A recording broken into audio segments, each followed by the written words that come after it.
I noticed that after my talk with Grow Writes What, some people took issue with some of the statements that she had made, as well as some of my own statements.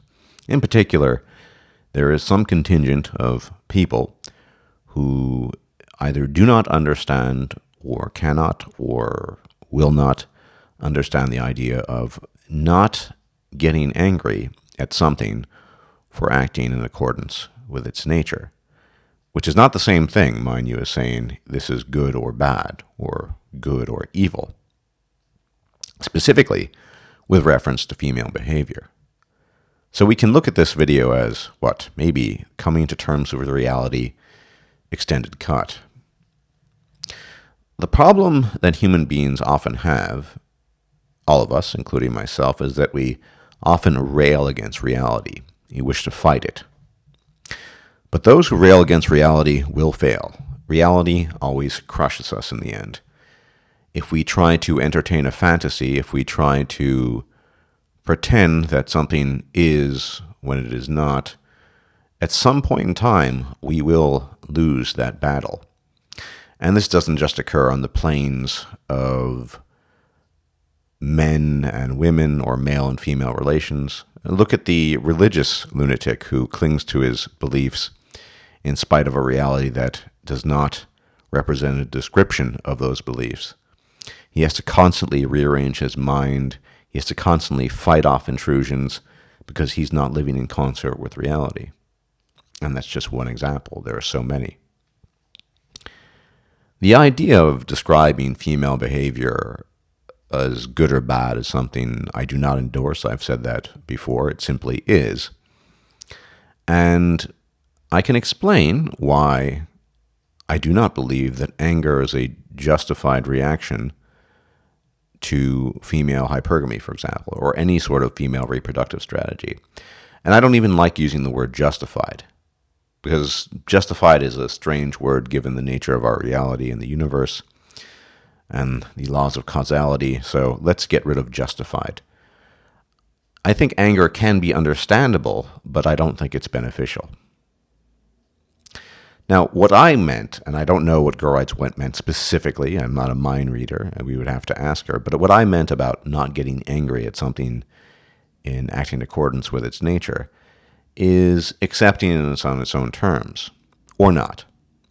The analogy I would draw here, say in the example of female hypergamy or female reproductive strategy in general, is if a man is desirous of female companionship and sex, he will enter into a relationship of sorts, and in this relationship, he will inevitably encounter aspects of female reproductive strategy. Aspects that, in the grand scheme of things, in the sense of gene replication, were beneficial, but on an individual level, on the individual level of interaction between two people, might not be beneficial. It might, in fact, be very harmful towards the individual man. It's possible. But these, nonetheless, are things that he will encounter. These are perhaps obstacles, they are annoyances, whatever. The analogy I would draw here is, imagine if there were a mythical forest, if you will, some sort of jungle. And in the tops of the trees of this jungle was a particularly nutritious, delicious, and ripe fruit, much coveted by just about anyone who's ever heard of it. However, the jungle in which this fruit is found is filled with venomous, biting, and stinging insects, sharp, abrasive leaves, thorny bushes, and a filthy and unpleasant soil that you have to tread upon. That means in order to get access to this delicious and nutritious fruit that everyone covets, you will necessarily have to soil your feet. Your legs will be covered in cuts and bruises, and you will almost certainly get stung and bitten by various insects, and maybe by some venomous ones as well. That is to say, the path there will entail suffering. On your quest to pursue this fruit, you will have to deal with these obstacles. They are things that are part of the jungle, just as this fruit at the end of your path is part of the jungle. You cannot have the fruit without dealing with the obstacles, the venomous, biting, stinging insects, the abrasive leaves, the thorny bushes, the disgusting soil, etc. However, if you really want the fruit, you will take into account that you will have to deal with these things. In a not dissimilar fashion, if you want to have a relationship with a woman, or a marriage for that matter, you will have to take into account certain aspects of female behavior, specifically aspects of female reproductive behavior. Shit testing, hypergamy, and although all human behavior is transactional on some level, the relationship between the man and the woman is particularly transactional. She will want your resources. She will want your things. She will want you to give her stuff. And you in return get companionship, your satisfaction of male mother need, and hopefully also sex. It's a trade-off. You get something for something else. Now, I'm not arguing that what the female is offering is necessarily on par with what you're offering. I don't know. It's going to come down to the individual situation now, won't it? But the point is, you have to deal with an abundance of obstacles. You have to deal with abundance of annoyances, much like the stinging insects.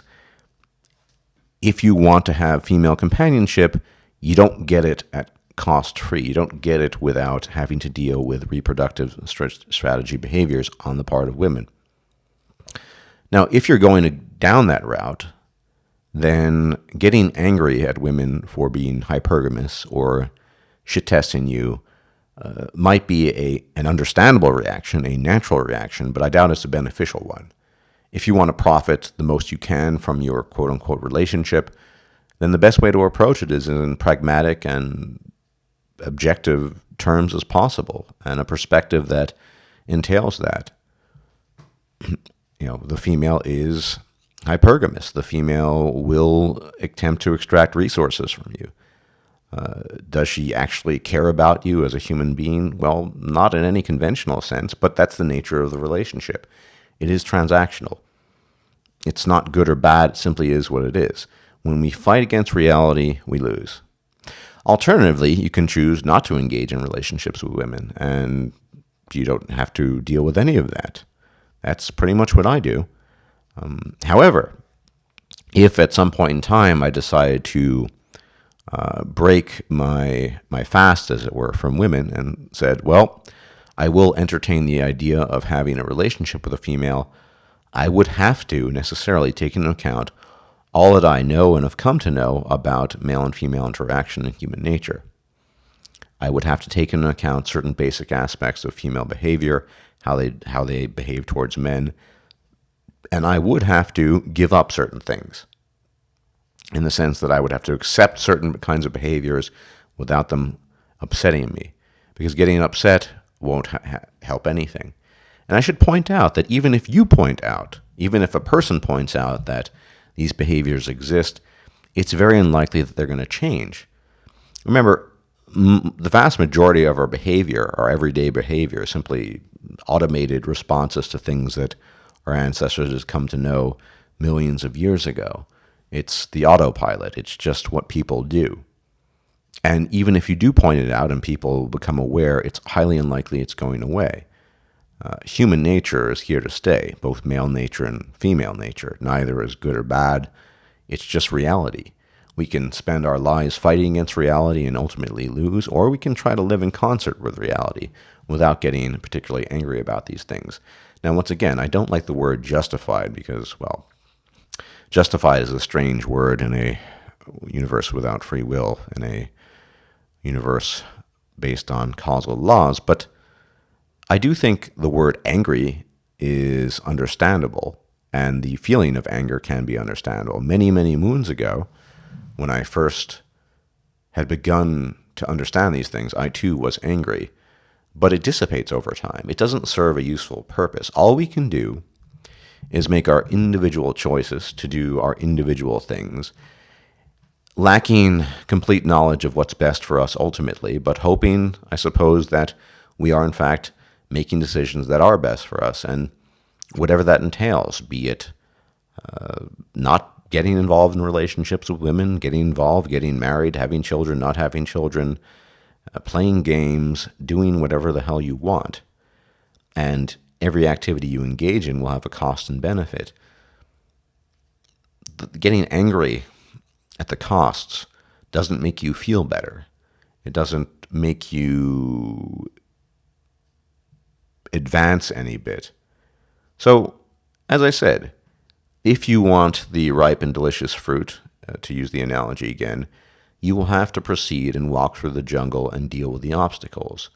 The biting and stinging insects, the rough-edged leaves, the thorns, etc. It's just the way it is. What else can you do but accept that? Well, you can get angry. You can get angry at a bear for chasing you, a mother bear for chasing away from its cubs. You can get angry at a dog for barking at you. You can even kill a dog for barking at you because you're so angry. It doesn't really make a whole lot of sense, though. You could just walk away from it. Or, if you really want to deal with a bear, or if you really want to deal with a dog, know that the dog will bark. You will have to deal with it sometimes. If the dog is not well trained, it will shit in your home too. But what I find interesting is, for example, pet owners. Many pet owners wouldn't really take issue with a dog shitting in their home. By that I mean they wouldn't appreciate it. They would understand that it's just a reaction. This is just autopilot. When it comes to human behavior, they seem to take issue. They think that aspects of human behavior are corrigible. Now, I suspect that this has been discussed many times. This is where a lot of this railing against ideas of determinism in biology comes in. But the reality is that we are socialized based on our biology. And the idea that this is just socialized behavior and we can simply get rid of it with the wave of a magic wand or the snap of a finger isn't going to happen. In many, many ways, reproductive strategies and the individual behaviors that result from that are no different than the dog shitting in your home. They just happen. And there isn't much conscious thought behind it. And I think ultimately, and this is my interpretation, this is certainly what I meant, that is what Karen meant by saying it's hard to get angry for a thing or at a thing for acting in accordance with its nature, because that's what we all do. Everyone is running on autopilot to some degree. The degree will vary depending on awareness. And there's another element to this. Male reproductive strategies and behaviors tend to be much more overt, particularly for males who tend to be more polygynous. Now, not all males are polygynous. Some tend more towards the pair bonding stuff, but it's up in your face. It's kind of like displays of male power. They tend to be overt. People see it. Things like female hypergamy, shit testing, etc., they take place behind closed doors. They're more covert, just like proxy power is much more covert than the overt power that males wield. But it's still a form of power. I'm not denying that. It's still a form of behavior. Now, given, let's say for the sake of argument that we could somehow regulate all these behaviors and put them in their place, if you wish to put it that way. Well, the behavior has to be visible to be able to do that. And the expectation of sort of policing male behavior, part of that is because we live in a gynocentric society. Generally speaking, males are worthless unless they're doing something that benefits other people. There's no incentive to try to regulate things like female hypergamy or shit testing. It's just not going to happen. I'm not saying that potentially it wouldn't be a bad thing. Who knows? But it's just, that is not the reality we live in. The reality we live in is one which, unfortunately, a gynocentric one. Men are worthless in the eyes of the world unless men are doing things for other people. And we do not have inherent value in the eyes of the world. We might ascribe inherent value to ourselves and live our lives in accordance with a belief that we have inherent value, but in the eyes of everyone else, we are worthless. What are we going to do to change that? I hate to say it, but there's not much we can do. We can just live our own lives and try to do our best for ourselves. We're not going to change female behavior. And because of that, if you choose to engage with a female and parlay with her in the sense of a relationship and have a dalliance, well, you got to deal with the stuff that comes with that. Or don't. There are only really two options. You deal with it or you don't. And if you do want to deal with it, if you do rather want to have a relationship, then you will have to accept certain aspects of those things. And getting angry is not going to help it. Getting angry, pointing things out to a female, they tend to be fairly oblivious to this stuff. It's not going to help. So what are you going to do? You just accept and you move on. Remember, all human relationships are transactional on some level, and that's particularly true of the male and female relationship. So if you are savvy to that, if you're aware of that, then it's quite possible that you're able to enjoy it much more without getting angry about these things. Anger, generally speaking, is a negative emotion. In some sense, I get it. It feels good. It feels good to feel quote-unquote righteous anger. But the world doesn't care about righteous anger, nor does it care about you. All you have is yourself and what you are willing to deal with and accept as an individual. And things you can't accept, well, maybe the best strategy there is to simply avoid them. But if you can accept things, then, well, why not? Go for a relationship.